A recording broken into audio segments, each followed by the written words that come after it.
Well,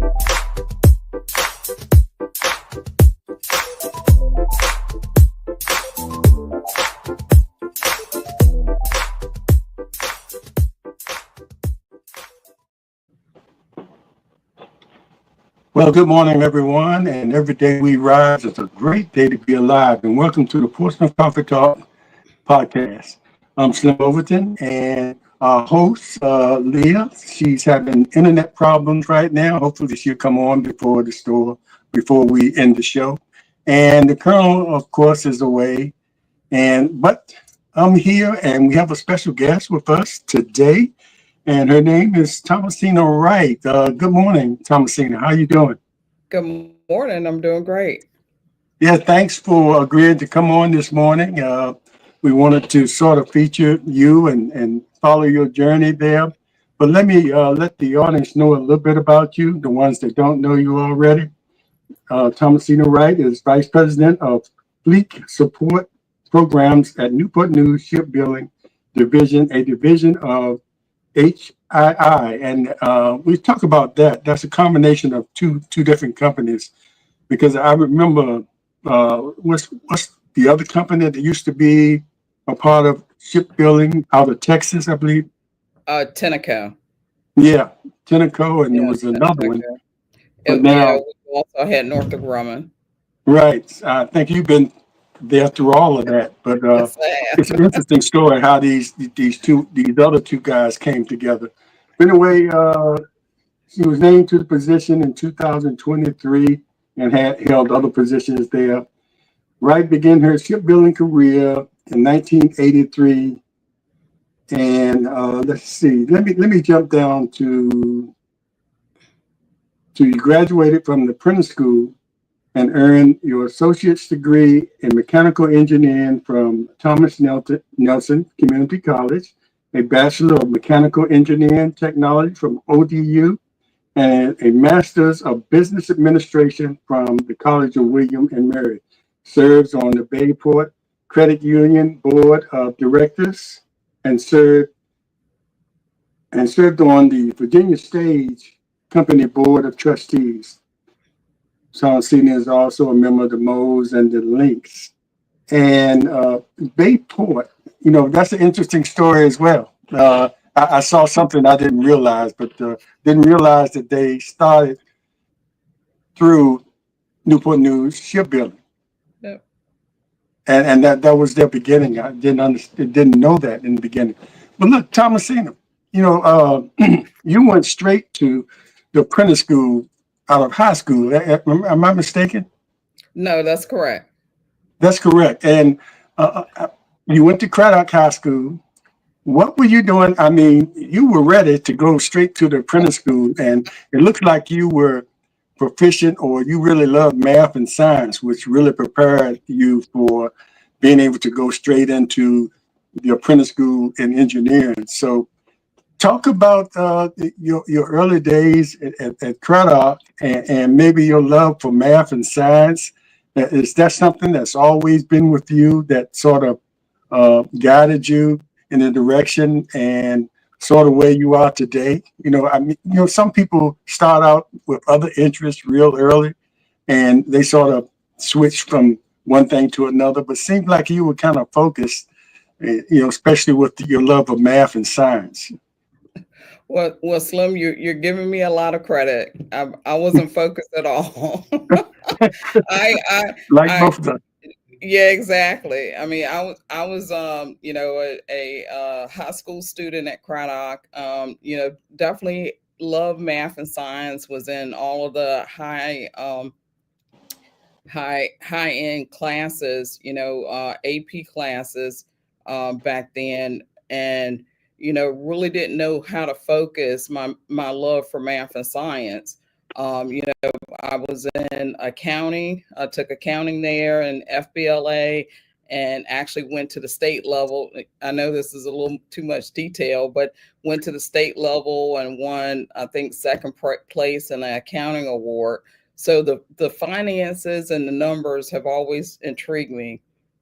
So when I my friend in one of my classes told me about her boyfriend who worked at Newport News Shipbuilding, and he was in the apprentice school. And I said, what is that? And she's like, I don't know, I'll let you talk to him. So we actually met up and went for dinner, and he kind of explained to me how the apprentice school allows you to take classes during the day and also learn a craft. And I said, well, maybe, And yeah, get paid. And and get get paid. paid, and get paid. That is an important part, because as a teenager, me and my father were not on the best terms back then, back, 17, 18 years old. And, I was like, hey, how can I, continue to get paid, continue my education, and, possibly move out? Because, of course, we all want to be independent at 18, and sometimes we can't. So going to as I did more research on the apprentice school, I realized that Norfolk Naval had an apprentice school program, as well as Newport News Shipbuilding. Norfolk Naval's, at that time, you actually had to do a test to actually get admittance into their apprentice school, when Newport News was just based on your application and the classes that you've already taken, the prerequisites. Um, Mhm. so I opted for the Newport News one, even though it was, almost an hour away from home, because the Monitor Merrimack was not built at that time. So we had to go all the way down James 17, River. down across the James River Bridge. So I applied, and oddly enough, got accepted. They don't take applicants into the apprentice school until they turn 18. So I graduated from Craddock when I was 17 years old, and I had to wait until September for my 18th birthday, and actually started into the apprentice school in October of 1983. It was a great experience, because it did allow me to take additional math and science classes and shipbuilding classes, and that's when I got introduced to engineering. I never knew what an engineer was. I never knew what an engineer did in a workforce. But my doing my classes and the discussions that we had in the interface with different people, that's when I got introduced to engineering. Wow, just a chance conversation with a friend started your whole career in engineering. And Exactly. even getting there, you had to define, what was the definition? What was engineering? And I Yeah. thought, when we set up this, that you were going to tell me that you started, your interest started when you were in the Truxton Elementary. I don't know if you went there, but I did not. okay. Well, whatever elementary you went to, I thought it started there where you were just drawing things and mechanically and stuff like that, and your interest just grew. But wow, what an interesting story and how it started. If it wasn't for that conversation, no telling which direction you might have gone. That is true, because back then the guidance counselors kind of focused females into business roles, or business careers, or even teaching or nursing. Any STEM related field was not really part of females, especially minority females, in those conversations. So it was great, based on that initial conversation, allowed me to build that platform, use my love for math and science to ultimately become an engineer here at the company.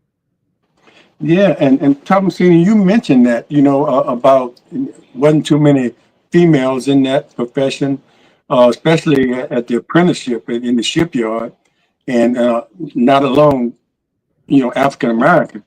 So how was that? In most careers you go into, especially 70s, 80s, male dominated. How was that? Going in there, were you the only female? Was it a few of you all? But how was that? How did the males react to you being in that apprenticeship program as far as Well, engineering? it was a few of us. I would say probably less than 5%. But I can tell you it was interesting. The company has progressed a lot from a sexual harassment standpoint, so that had tempered a little bit by the time I got in. I can tell you that it was always trying to prove yourself, because they're like, why are you here? You shouldn't be here.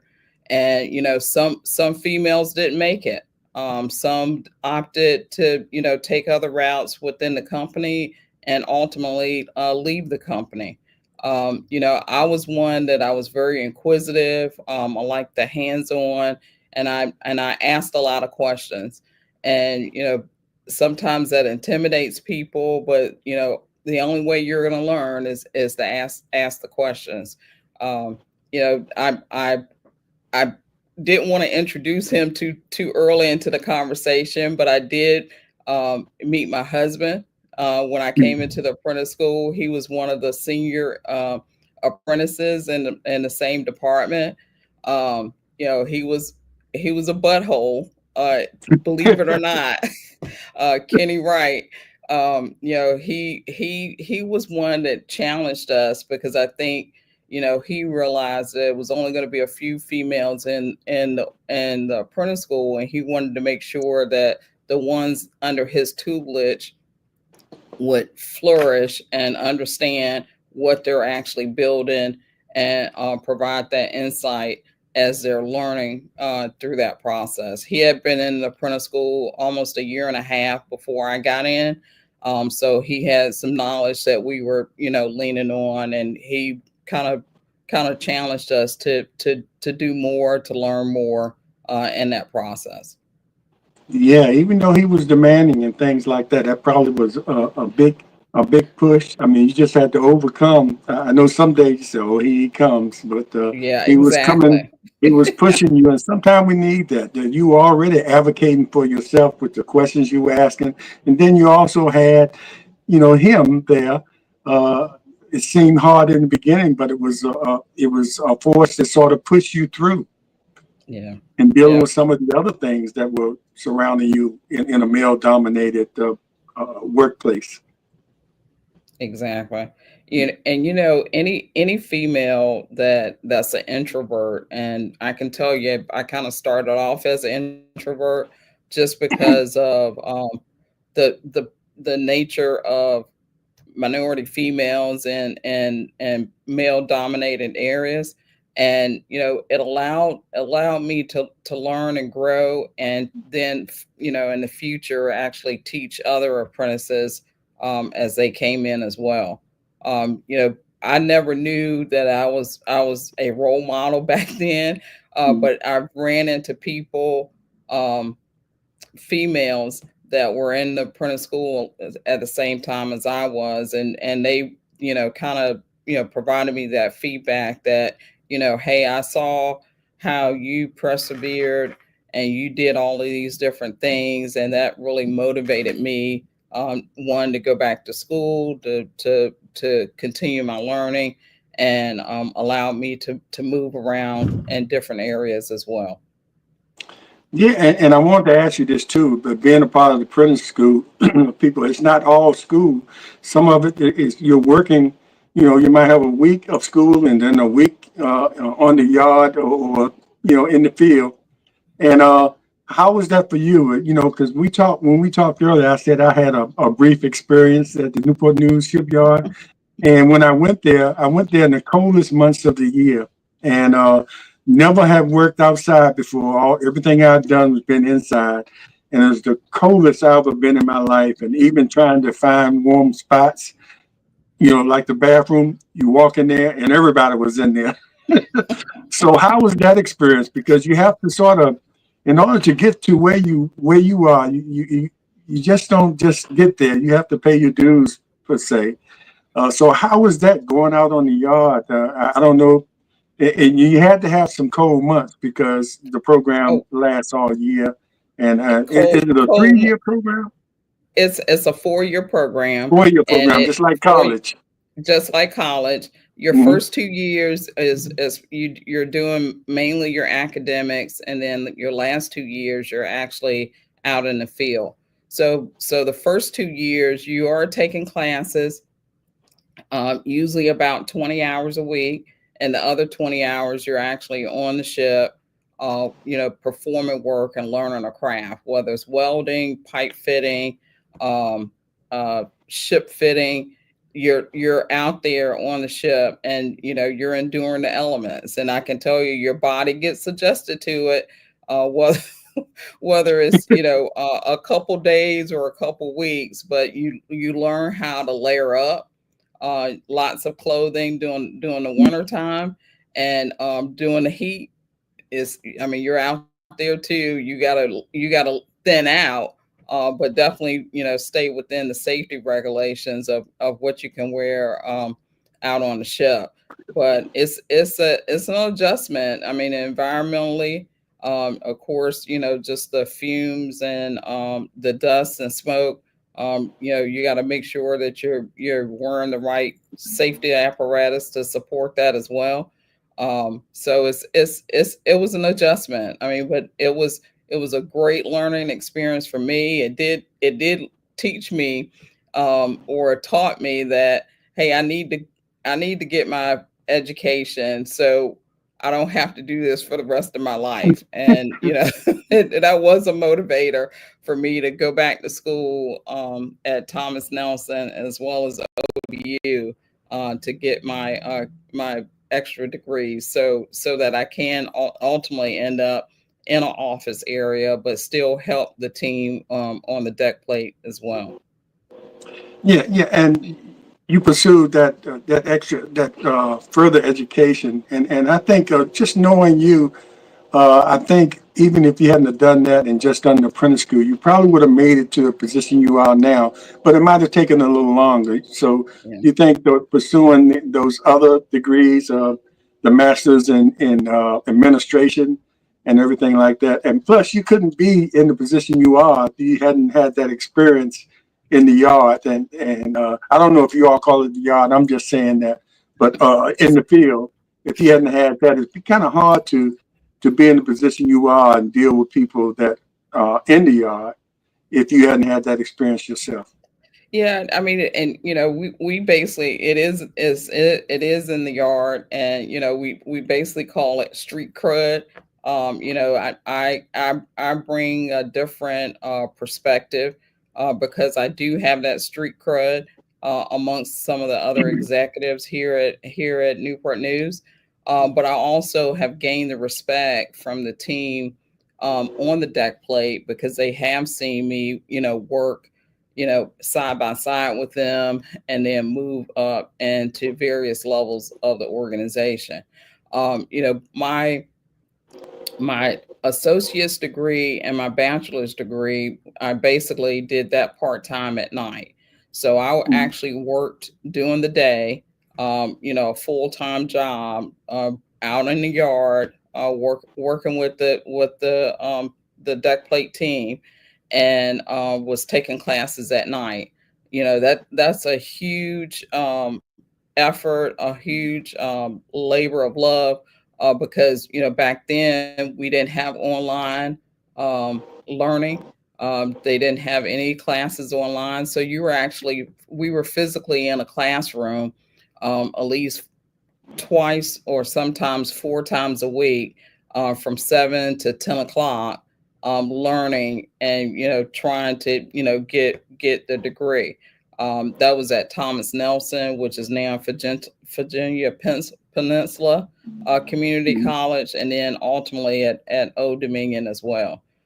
So it was a commitment that I had, that I really wanted to get my education, and working a full-time job, basically kind of cleaning up in the bathroom so I can go sit sit in a class. I mean, cleaning up in the bathroom, yeah, so I can sit in a classroom for the next 3 hours, and then leaving there and coming back to Portsmouth, because the peninsula, Thomas Nelson was over here in Newport News, so I still had an hour drive coming back home. So it was a hard time trying to get through both of those curriculums, but I did. But I can see, like you said, that you I needed to have that extra education, in a sense, just to measure myself with some of the white males that I would be competing for particular jobs for, anyway. I once I finished my bachelor's degree from ODU, I then transitioned into a part-time program with William and Mary. And I can tell you, I was in school for like 10 years, Mm. taking classes. That sounds like what Kenny said, that It was a both of lot. you got like 10 years of school. And, 10 years of school. let me say this, what a great lesson. And I'm sure you have talked to younger people, high schoolers, or younger people in general, just telling them how you sometimes you have to sacrifice, and sometimes it takes a lot, because some people might look at you now and see the status you're in, and say, oh, that's where she is. But it takes something to get to that point. Yeah, Not everybody's born for silver spoon. And it takes hard work. And if you see the results now, you have to know what it took to get there. Let Leah on. She's Good morning. Good good morning. My morning. apologies. Having some computer issues this morning. Yeah, that's okay. You move back to Portsmouth, you won't have those issues. How Oh, about that? How about that?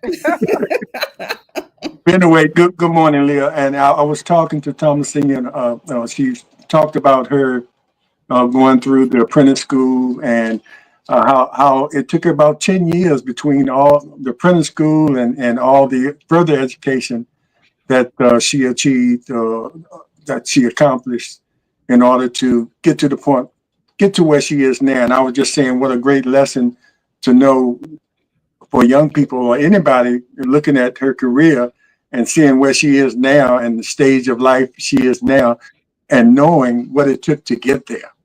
Exactly. Not everybody knows that part. That's one of the reasons we wanted to have you on here, so people will know what it took to get it there. was a journey. It was a journey. And one of the things that I try to do, especially with my girls, and like I mentioned, before the show, we have four girls, and the two older ones have now finished college. The first one went to Georgia Tech, um, in Atlanta, Georgia, and she actually got a chemical engineering degree, and she's currently living in Charlotte. And the second one went to the University of Virginia, and she has a civil engineering degree, and she currently lives in Richmond. But even with those two, and then the younger two are still in college, and they're in their second year.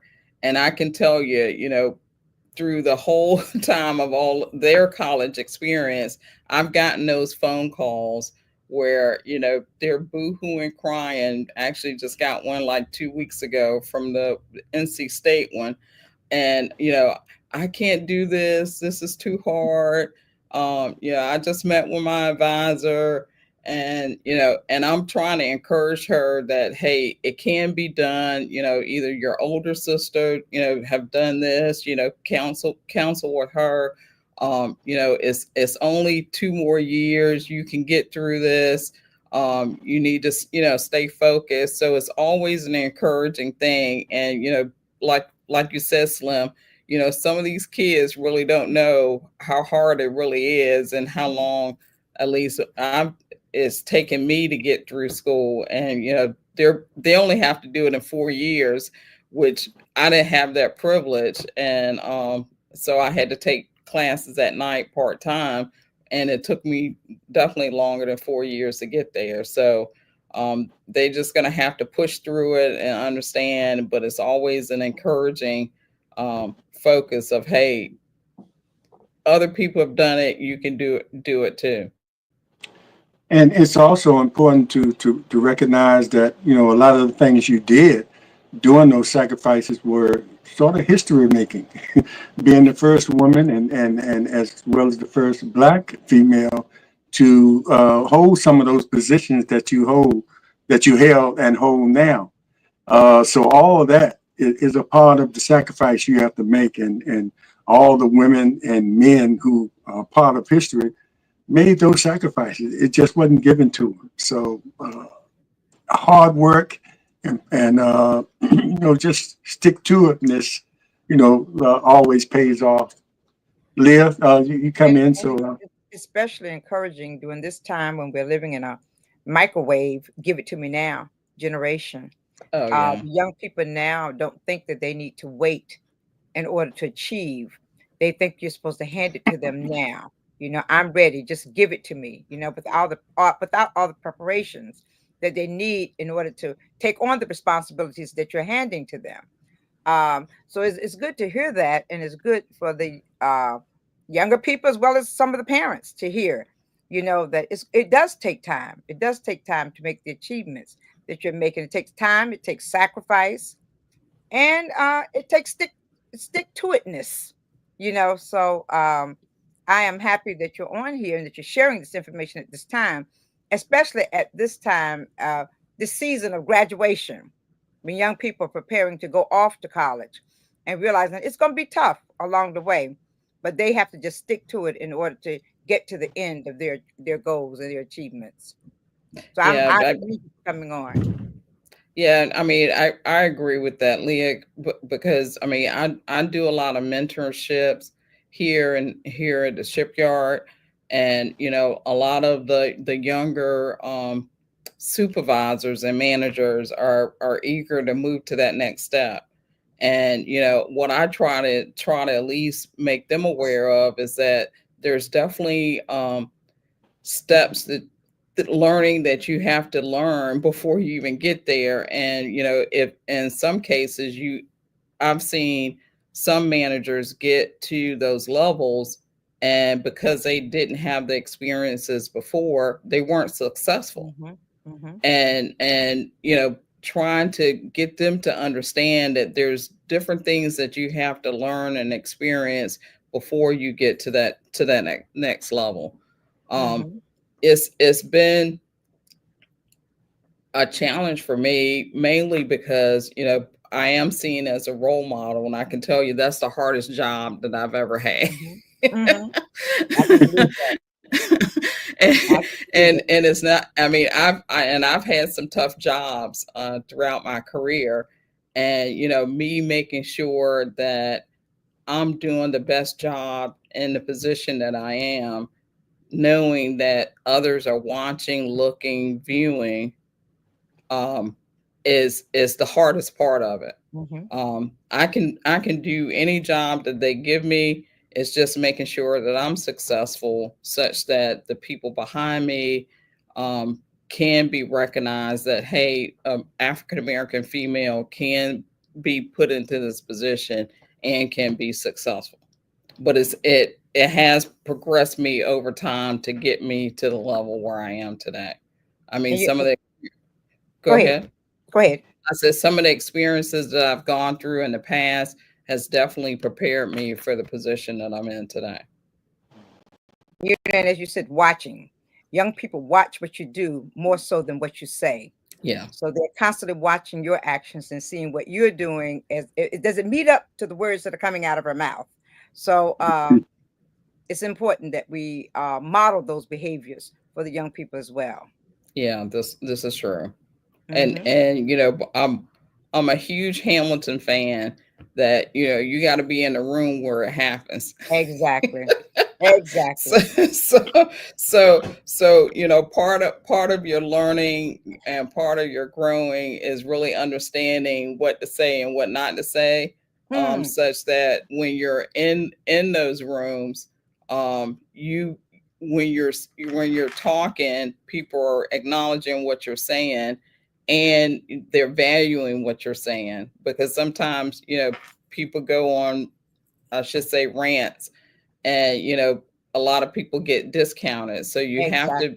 you have to balance the audience, understand the audience that you're in, and then, you know, kind of balance the conversation to make sure that your point get across is being respected and understood going forward. So, So I, Thomasia, I so wanted I to ask you. Oh, go Hey, ahead. Go ahead. I do Don't want want to to continue. acknowledge that Senator Louise Lucas, I think she posted something on Facebook. It popped up Yeah. that she was our commencement speaker at our graduation, and it was great. I mean, she did a fantastic job as usual, and the kids, I say kids, but the young adults really enjoyed her speech. So thank you, Senator Lucas, for that. Yeah, and You know, she had that same experience at Norfolk Naval Shipyard, being hmm one of the first women, Yeah, African American women, to be in that apprenticeship program. So that was, I'm sure that speech was was from yeah. the heart. You know, she really knew what she was talking about. I want to ask you about the contracts. The Newport News has always had you with the submarines and the big ships, and of course, it's shipyards all over the country. And then you have the Norfolk Naval Shipyard. How are those contracts awarded? Is it up for bid, or does the government sort of spread it around to different shipyards, or does different shipyards have a specialty in what they do? So you get certain contracts. You say, for instance, you all might be the best at building submarines. How does that work? You know, and security and all that kind of stuff. So Newport News Shipbuilding builds aircraft carriers as well as submarines. Hmm. Um, we're the only shipyard that builds aircraft carriers. So those particular contracts are sole source to us. Of course, we negotiate a price to support those. The submarines are actually they're built here as well as at EB. So we have a partnership arrangement with the Navy where we build certain modules, they build certain modules, and we deliver every other submarine. So it's between us, Newport News Shipbuilding, and Electric Boat, General Dynamics Electric Boat, EB, that's up in Connecticut, kind of do new construction ships. There's also overhaul ships that we actually work on here at the yard. We're the only place that can refuel a aircraft carrier. So those particular ships come in and go through a refueling process, kind of do a upgrade of their internals and technology, and Newport News Shipbuilding is the only place that does that. That's usually a 4-year contract, so it's a long duration here at the company. And we also are in the process of overhauling 2 submarines as well. So Okay. there's a lot of activity here at Newport News. The Navy yards mainly do maintenance work on submarines and carriers, so they'll bring in ships into their yards for shorter durations. They're usually maybe a year or less than a year durations at the Navy yards, like Norfolk Naval Shipyard. But we do the new construction ships. We do some overhaul ships, and but they're for longer durations. So how involved are the engineers like yourself, the mechanical, electrical, in the design of the submarines or the aircraft carriers, or does that already come once you've obtained that contract? So actually, the design of the aircraft carriers and submarines, we've designed both. The engineers here in the company, when they start a new class of submarines or carriers, they actually work with the design team, which is like engineers, as well as some Navy engineers help in that process as well. Then on the overhaul side, those engineers are down working with the deck plate team, understanding problems and issues of the ships that actually came in from the fleet that may have, if a component broke and while it was out on one of their duties, then it comes in the yard and we actually take that component off, and the engineer try to figure out what went wrong and why it broke while it was out at sea. So there's two different types of engineers. You have design engineers, and then you also have kind of a troubleshooting repair type engineer here at the shipyard. I migrated more to the repair type because I'm one that I like problem solving and trying to figure out puzzles, and that really has helped me from a logistical and logical thinker to try to kind of figure out what happened and then provide that solution to the deck plate team to actually repair that item. Mm-hmm. What a great operation, because everything has to come together Yeah, and for exactly. one of those ships, because It's once they're very finished, they have an important duty they have to perform, protecting us and everything, So it's just very important, and we don't always recognize the workers that come together, from the design part down to the guys, the nut and bolts guys that really put everything together. So what an amazing operation, It just is amazing. standing back looking at it. And the amazing part is the apprenticeship part. I love that, Thomasine. Now, I was not on here earlier, trying to get on, but maybe you can share with those who are on Facebook and those who will come on Facebook later what they need to do in order to become a part of the apprenticeship program. So the apprentice school actually takes application throughout the year.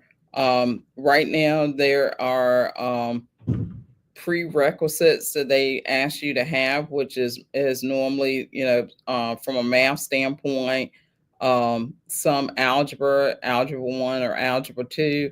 From a science standpoint, they want you to at least have a couple sciences, whether it's chemistry or biology. Um, but those application come in every year.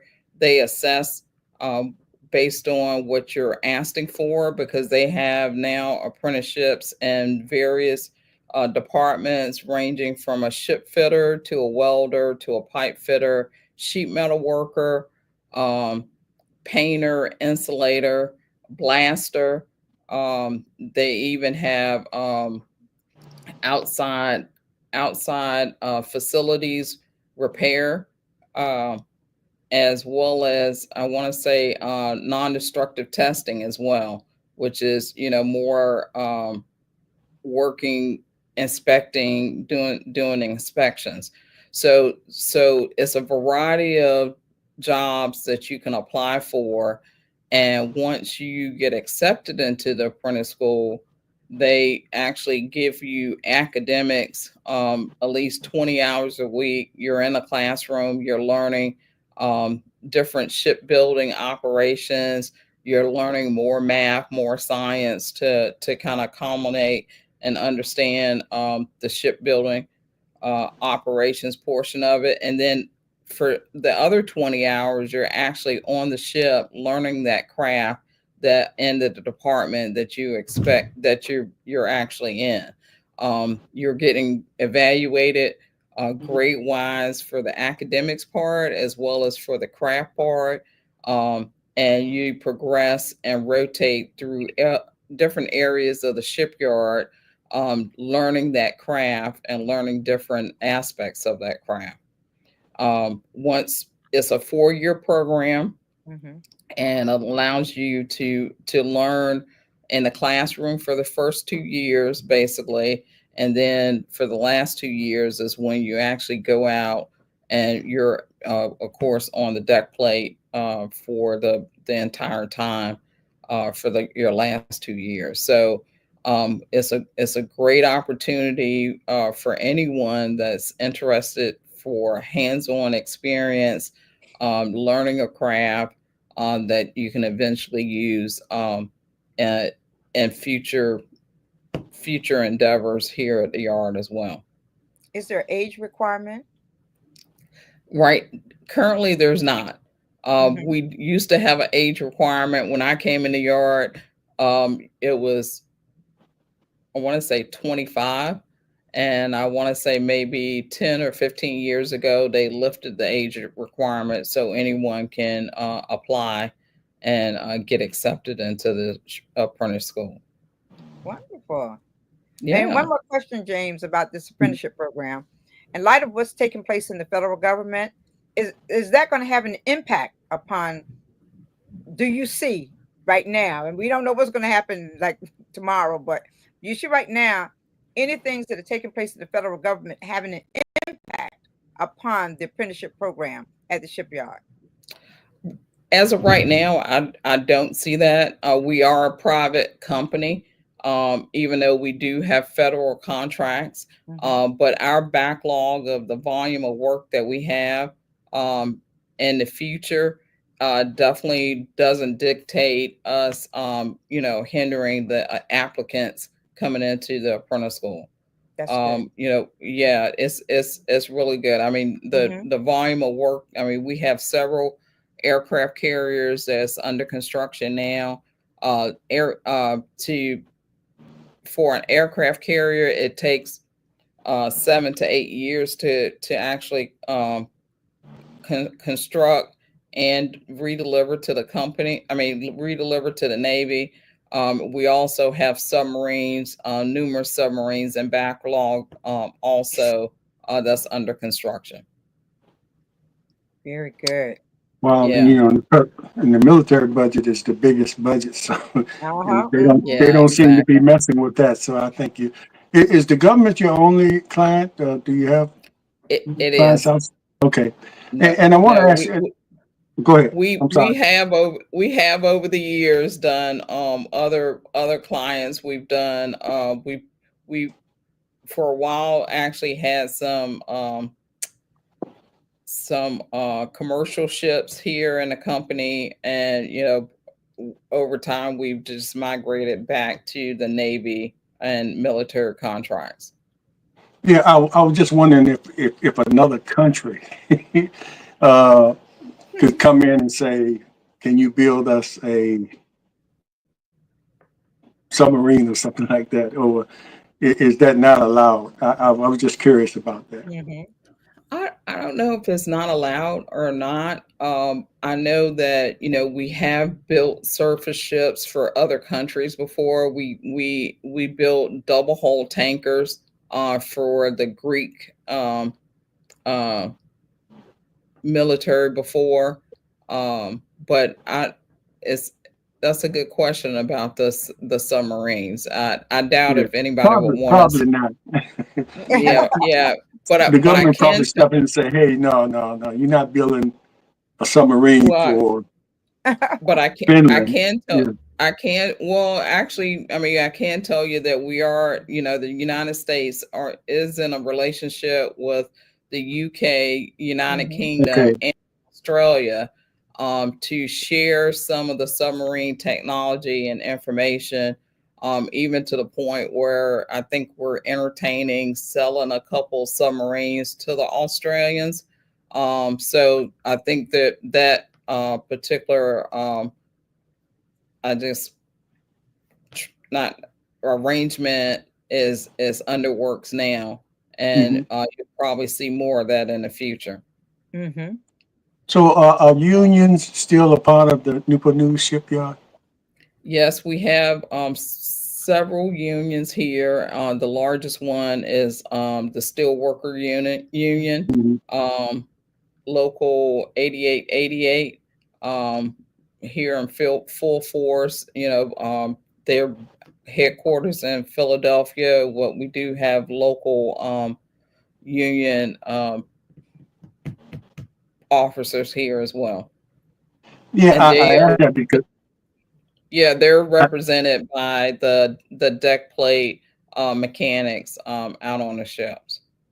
Yeah, I asked that because sometimes it can get political. I remember when I was there, maybe not so much now. It was one union trying to get in, and it was strikes Oh. by one union, and a lot of the workers had to cross the lines, and Hmm. you saw some things going on. But back then, where unions would try to discourage people, or you come out to go to your car, and all four wheels are missing. So things like that were going on there. But I guess it's more sophisticated collective bargaining going on now, as opposed Yeah, to. and I mean, the locals been here at least the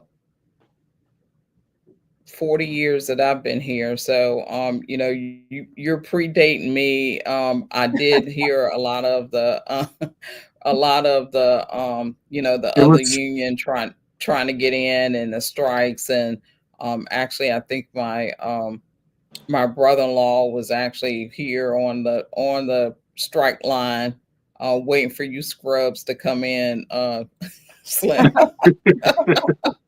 that's what they call us. Yep, yep, yep.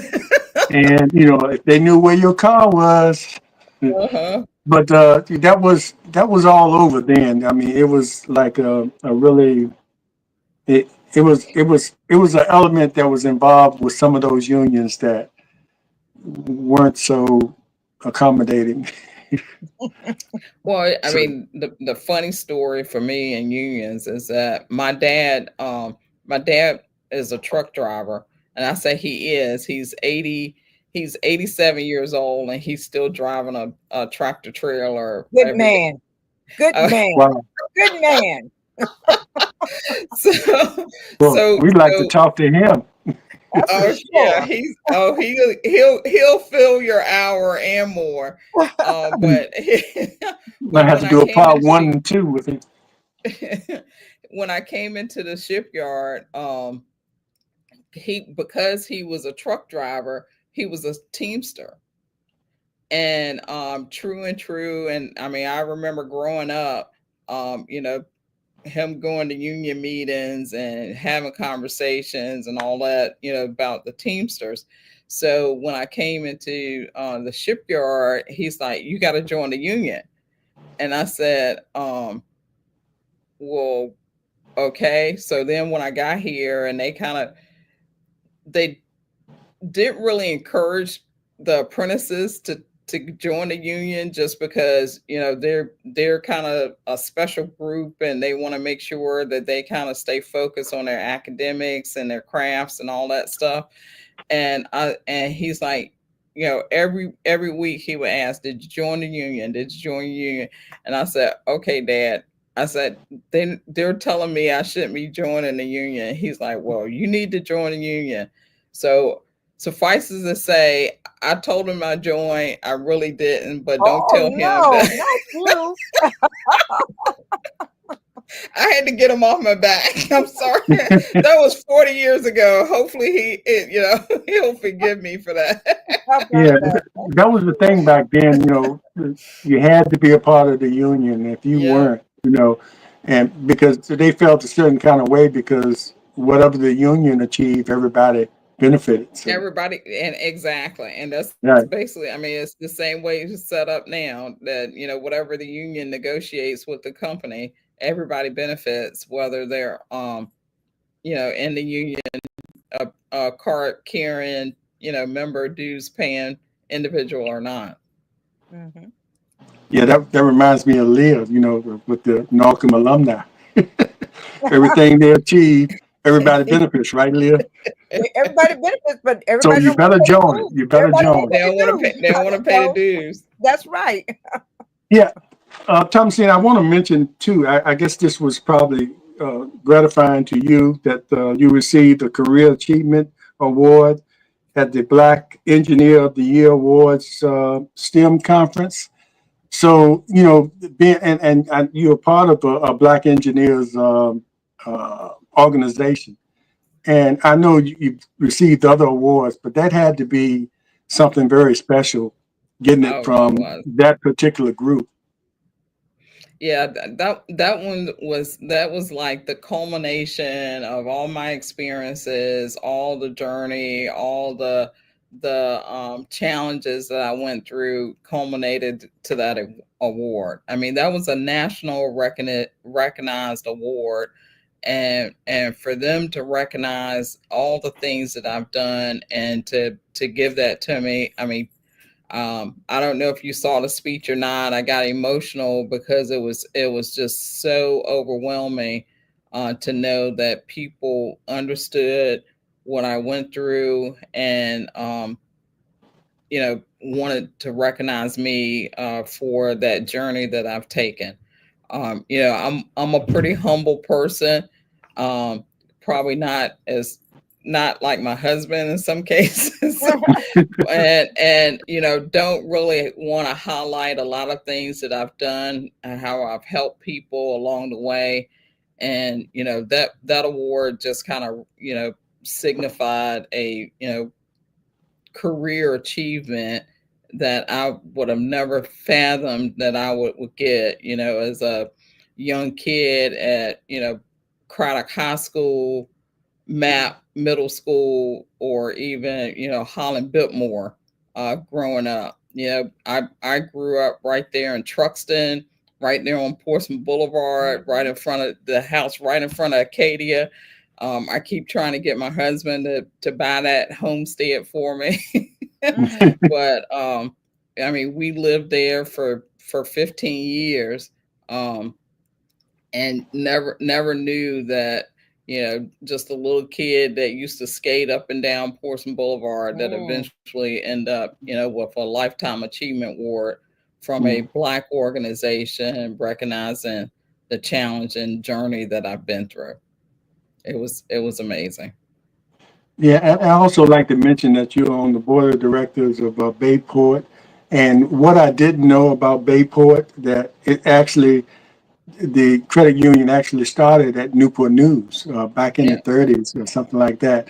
And it eventually turned into Bayport. I thought Bayport just came, was organized. I didn't know it had the history of Newport News Shipyard, because it was originally started for the workers there, and then Yeah. over the years it expanded. So how was that?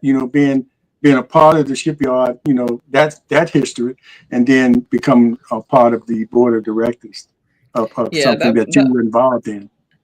that was pretty interesting because it was back in 1991 when I was elected to that board, and back then it was the Newport News Shipbuilding Employees Credit Union at the time.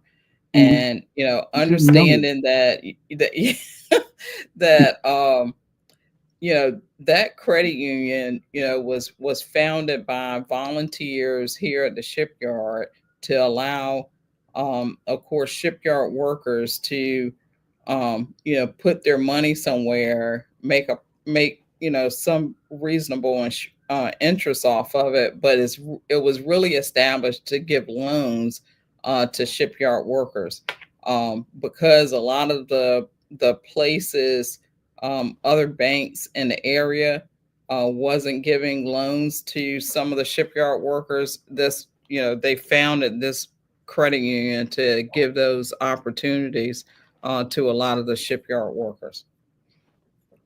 And it has grown over the years. They changed the name probably about 20 years ago to Bayport, and have, of course, now have almost 20 locations throughout the Hampton Roads area, including Williamsburg.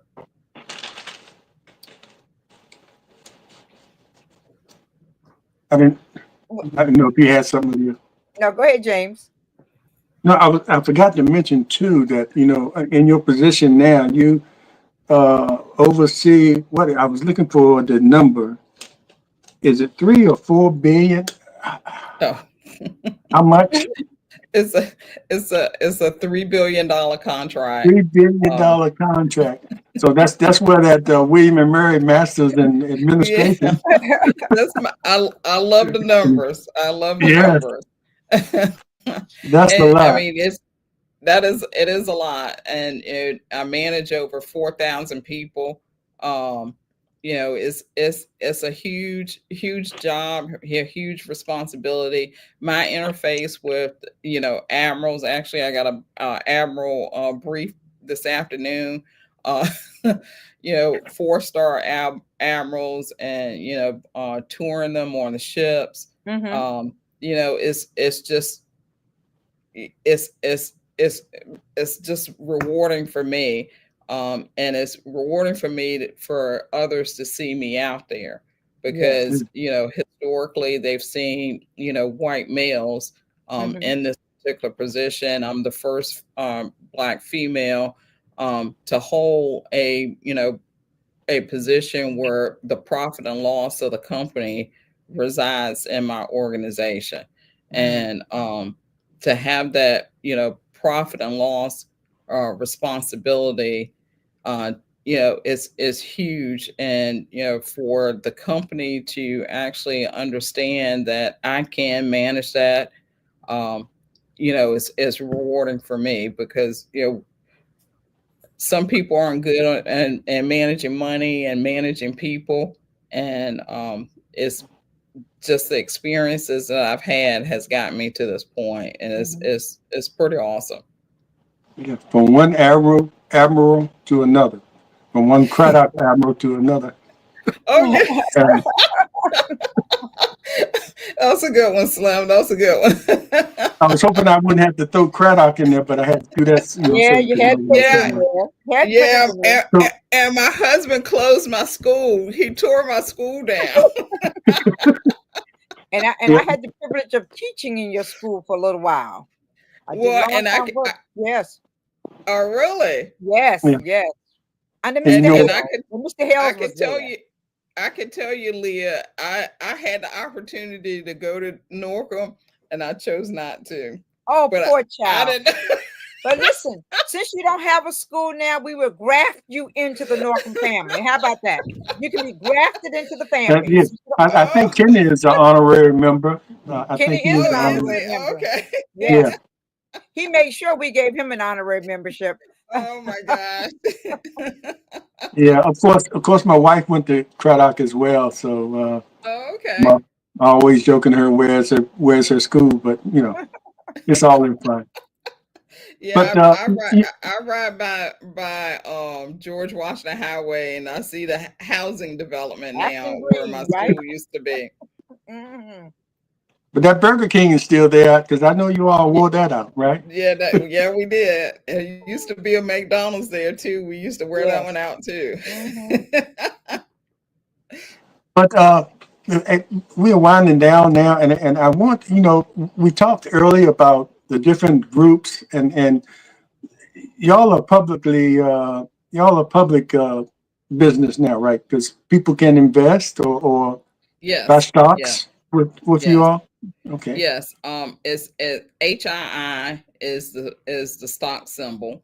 Um, it is a combination of Newport News Shipbuilding, Ingalls Shipbuilding, and Mission Technology. So it's three companies that actually forms the parent company, which is HII.